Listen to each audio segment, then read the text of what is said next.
বরাক দর্পণ studio. নমস্কার সুধী দর্শকবৃন্দ, news Barak দর্পণ studio থেকে সবাইকে আবার শুভেচ্ছা। আবারও চলে আসছি স্টুডিওতে নিত্য নতুন খবর নিয়ে। অবশ্যই দর্শকবৃন্দ আমার পাশে থাকবে। ভারতীয় ফার্মেসি কাউন্সিলে সংগঠিত হয়েছে ভয়ঙ্কর দুর্নীতির তথ্য ক্রমশ জনসমক্ষে প্রকাশ পাচ্ছে। সিবিআই অভিযানে নেমে কাউন্সিলের সভাপতি মন্টু এম প্যাটেলের বাসভবনে তল্লাশি চালিয়েছে। ফার্মেসি কলেজগুলিকে অনুমোদন দেওয়ার ক্ষেত্রে দুর্নীতি ও অনিয়মের তথ্য সামনে চলে এসেছে।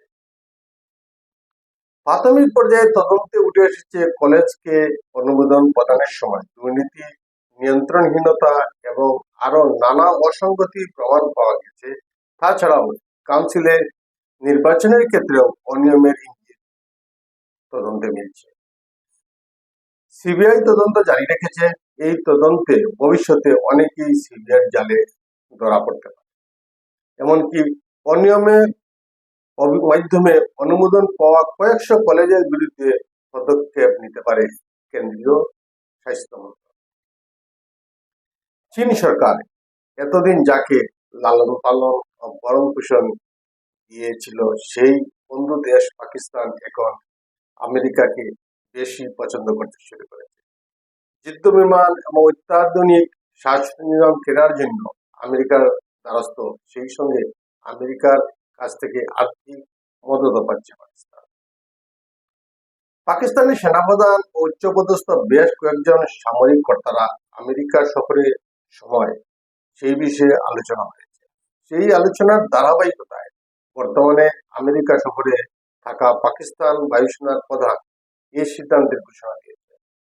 উল্লেখযোগ্য যে পাকিস্তানের বায়ুসেনা প্রধান এই সংক্রান্ত বিষয়ে আমেরিকার প্রতিরক্ষা সদর দপ্তর পেন্টাগনে বৈঠকে অংশ নিয়েছে। পাকিস্তান আমেরিকা থেকে F-16 ফাইটার জেট এবং এয়ার ডিফেন্স সিস্টেম প্রভৃতি যুদ্ধ সরঞ্জাম কেনার পরিকল্পনা করছে, কিন্তু এখনো পর্যন্ত আমেরিকার পক্ষ থেকে সবুজ সংকেত আসেনি। ভারতের প্রধানমন্ত্রী নরেন্দ্র মোদীজি দুদিনের সফরে আর্জেন্টিনায় পৌঁছেছেন। এই সফর অত্যন্ত গুরুত্বপূর্ণ, কারণ প্রায় 57 বছর পর ভারতের কোন প্রধানমন্ত্রী দ্বিপাক্ষিক বৈঠকের উদ্দেশ্যে আর্জেন্টিনায় গিয়েছেন। অবশ্য এর আগে G20 সম্মেলনের বহুপাক্ষিক চুক্তির জন্য মোদী আর্জেন্টিনায় গিয়েছিলেন। আর্জেন্টিনায় মোদীর পৌঁছানোর পর গার্ড অব অনারে স্বাগত জানানো হয়। এরপর আন্তর্জাতিক আর্জেন্টিনার রাষ্ট্রপতির সাথে সাক্ষাৎ করেন মোদী। এই বৈঠকে দুই দেশের নেতার মধ্যে বিভিন্ন বিষয় নিয়ে আলোচনা হবে। পরবর্তীতে অবশ্যই আপনারা জানতে পারবেন কি হয়েছে সেখানে। পাঞ্জাব ন্যাশনাল ব্যাংকে আর্থিক প্রতারণার মামলায় অন্যতম অভিযুক্ত নীরব মোদীর ভাই নেহাল মোদী আমেরিকায় গ্রেপ্তার হয়েছে।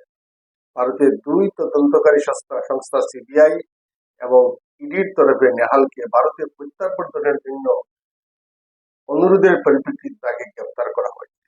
পিটিআই সূত্রে খবর, ৪৪ বছর বয়সী নেহাল বেলজিয়ামের নাগরিক। গত শুক্রবারে তাকে পাকড়াও করে আজ তাকে আমেরিকার আদালতে পেশ করে নিজেদের হেফাজতে নেন সে দেশের তদন্তকারীরা। আগামী 17 জুলাই আমেরিকার আদালতে পরবর্তী শুনানি রয়েছে।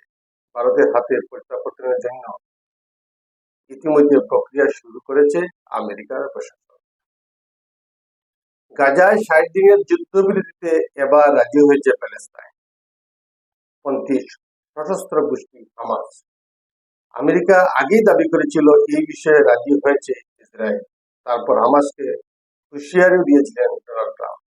শুক্রবার হামাস ঘোষণা করেছে তারা যুদ্ধবিরতির প্রস্তাবে সম্মতি জানিয়েছে। প্রশ্ন উঠছে, তবে কি আমেরিকার চাপে রাজি হয়েছে হামাস? সংবাদ সংস্থা CNN এর প্রতিবেদন অনুযায়ী হামাস একটি বিবৃতি দিয়ে বলেছে, মধ্যস্থতাকারীদের কাছে আমরা ইতিবাচক জবাব দিয়েছি। যুদ্ধবিরতি কার্যকর করার জন্য আলোচনার প্রয়োজন, তার জন্য আমরা প্রস্তুত। গাজায় এখন ইসরায়েলের 50 জন পণবন্দী রয়েছে। প্রস্তাবে জানানো হয়েছে যুদ্ধবিরতির সময় 10 জন জীবিত পণবন্দী এবং 18 জন মৃতের দেহ ফিরিয়ে দিতে হবে ইসরায়েলকে। আজকের প্রতিবেদনে এখানে সবাইকে নমস্কার জানিয়ে বিদায়।